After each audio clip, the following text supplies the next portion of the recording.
Atlantic ocean के ऊपर से उड़ते हुए एयरबस A330, जिसमें 293 पैसेंजर्स और 13 क्रू मेंबर्स सवार थे।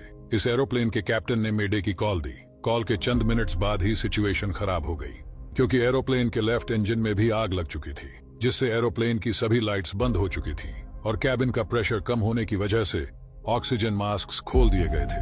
मुकम्मल अंधेरे और एरोप्लेन के तमाम इलेक्ट्रिक सिस्टम्स बंद होने के बावजूद पायलट्स एरोप्लेन को काबू में रखने की कोशिश करते रहे और दूसरी तरफ क्रू मेंबर्स ने फौरन पैसेंजर्स को इमरजेंसी लैंडिंग के लिए तैयार करना शुरू कर दिया, ये जानते हुए कि उनके जिंदा बचने के चांसेस सिर्फ 1% हैं। यह एयर ट्रांसएट फ्लाइट 236 की कहानी है। 24 अगस्त 2001 Air Transat flight 236 Toronto Pearson airport Canada से टेक ऑफ करती है और इसे लिस्बन एयरपोर्ट पोर्चुगल पर लैंड करना था। टोरंटो और लिस्बन के बिल्कुल बीच में अटलांटिक ओशन है। यह फ्लाइट आमतौर पर लगभग 7 घंटे में पूरी होती है। इस फ्लाइट के लिए चूज किया गया एरोप्लेन एयरबस A333 था, जिसमें 362 पैसेंजर्स की सीट्स थीं। इसे ईयर 1999 में बनाया गया था और इस एक्सीडेंट के टाइम तक इसने 10,000 घंटे से ज्यादा की फ्लाइट्स पूरी कर ली थी। इस फ्लाइट में लगभग 46.9 टन फ्यूल भरा गया था, जो सेफ्टी जोन से 5.5 टन ज्यादा था। एरोप्लेन के कॉकपिट में 2 पायलट्स मौजूद थे।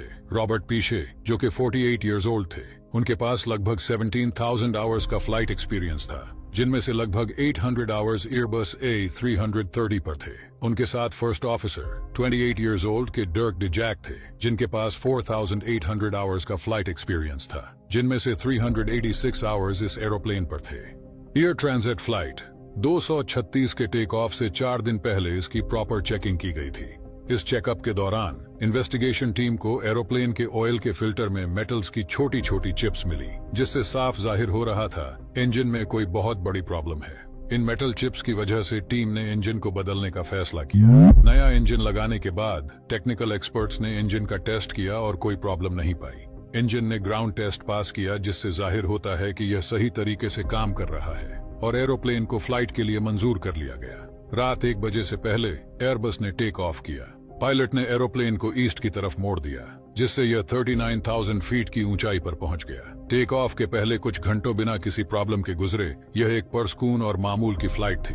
एरोप्लेन अपनी मंजिल की तरफ बढ़ता रहा, लेकिन अटलांटिक ओशन के बीच अपनी उड़ान के कई घंटे बाद पायलट्स ने कुछ अनयूजुअल चीज देखी।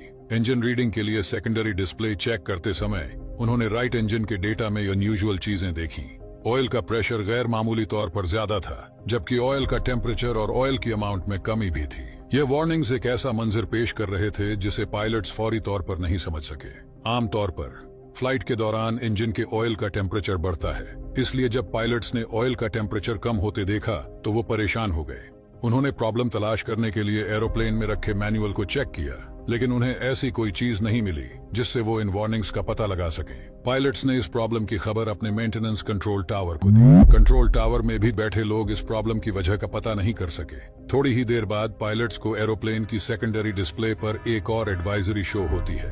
एरोप्लेन के राइट विंग में फ्यूल बहुत हद तक कम है। ये बात पायलट्स के लिए इतनी ज्यादा परेशान कुन नहीं थी, क्योंकि इस प्रॉब्लम को फ्लाइट के दौरान ही सॉल्व किया जा सकता है। आपको बताते चलें कि एरोप्लेन के दोनों विंग्स में फ्यूल टैंक्स होते हैं, जो एरोप्लेन को फ्लाइट के दौरान स्टेबलाइज रखते हैं। पायलट ने फौरन क्रॉस फीड वाल्व को ओपन कर दिया, जिससे लेफ्ट विंग से फ्यूल राइट विंग में ट्रांसफर होना शुरू हो गया और थोड़ी ही देर में दोनों विंग्स में फ्यूल की क्वांटिटी बराबर हो चुकी थी। अभी सिर्फ 10 ही मिनट गुजरे थे, स्क्रीन पर एक और प्रॉब्लम शो होना शुरू हो गई और वो थी लो फ्यूल। पायलट्स ने देखा कि राइट विंग में फ्यूल फिर से कम हो गया है और दोनों विंग्स को मिलाकर अब इतना फ्यूल नहीं बचा था कि लिस्बन पहुंचा जा सके। यह एक ऐसी प्रॉब्लम थी जिसको फ्लाइट के दौरान किसी भी सूरत हल नहीं किया जा सकता था। पायलट्स नहीं जानते थे कि ये वार्निंग्स राइट इंजन में फ्यूल लीकेज की वजह से शो हो रही है। इंजन को बदलते वक्त एक संगीन गलती की गई थी। हाइड्रोलिक और फ्यूल ऑयल की लाइंस एक दूसरे के बहुत करीब रखी गई थी। फ्लाइट के दौरान ये दोनों लाइंस एक दूसरे के बहुत करीब आ गईं और दोनों के बीच फ्रिक्शन की वजह से फ्यूल लाइन में एक सुराख हो गया, जिससे फ्यूल लीक होने लगा। एक रिपोर्ट के मुताबिक एरोप्लेन से इस सुराख से 1 घंटे में 12 से 15 टन फ्यूल लीक हो रहा था। अटलांटिक ओशन के बिल्कुल बीच अब ना तो वो एरोप्लेन लिस्बन ले जा सकते थे और ना ही वो प्लेन को वापस टोरंटो की तरफ डाइवर्ट कर सकते थे। हकीकत में उनके पास अब सिर्फ एक ही ऑप्शन था और वो था एज़ोर्स आइलैंड। ये आइलैंड अटलांटिक ओशन में मौजूद पुर्तगाल टेरिटरी का हिस्सा है। कैप्टन ने फौरन एज़ोर्स आइलैंड ATC से राब्ता किया और उन्हें बताया कि वो इस एयरपोर्ट पर फ्यूल की कमी की वजह से लैंड करने जा रहे हैं। लेकिन